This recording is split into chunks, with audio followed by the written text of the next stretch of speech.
Welcome to Easy English. Every day we learn a 5 new tense form. First, say. Say அப்படின்னா do did done. ஏதாவது ஒரு work செய்யறது do. Next one, அனுமதி. அனுமதினா allow, allowed, allowed. அதாவது ஏதாவது ஒரு work பண்ண நம்ம பெர்மிஷன் கொடுக்கறத நம்ம அலோன்னு சொல்றோம். நெக்ஸ்ட் ஒன் சண்டையிடு. சண்டையிடுனா ஃபைட், ஃபவுட், ஃபவுட். ரெண்டு பேர்ல அதற்கு அதிகமான நபர்கள் வந்து சண்டை போடுறத நம்ம ஃபைட் அப்படி சொல்றோம்.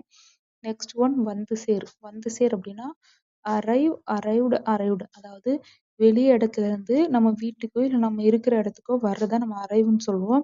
இப்போ ட்ரெயின் வந்து வேற இடத்துல இருந்து நம்ம ஊருக்கு வர்றதை நம்ம அரைவ்னு சொல்லிக்குவோம். நெக்ஸ்ட் ஒன் போய் சேர். போய் சேர் அப்படின்னா ரீச், ரீச், ரீச்டு. இப்போ நம்ம இருக்கிற இடத்துல இருந்து வேற ஒரு இடத்துக்கு நம்ம போய் சேர்றத நம்ம ரீச்னு சொல்லுவோம். இங்க இருந்து நம்ம இன்னொரு இடத்துக்கு போய் சேர்ந்துட்டோம் அப்படின்னா அந்த இடத்த ரீச் பண்ணிட்டோம் அப்படி சொல்லுவோம். ஓகே, இந்த வீடியோ பிடிச்சிருந்தா லைக் பண்ணுங்க. ஈஸி இங்கிலீஷை சப்ஸ்கிரைப் பண்ணாதவங்க சப்ஸ்கிரைப் பண்ணுங்க. தேங்க்யூ.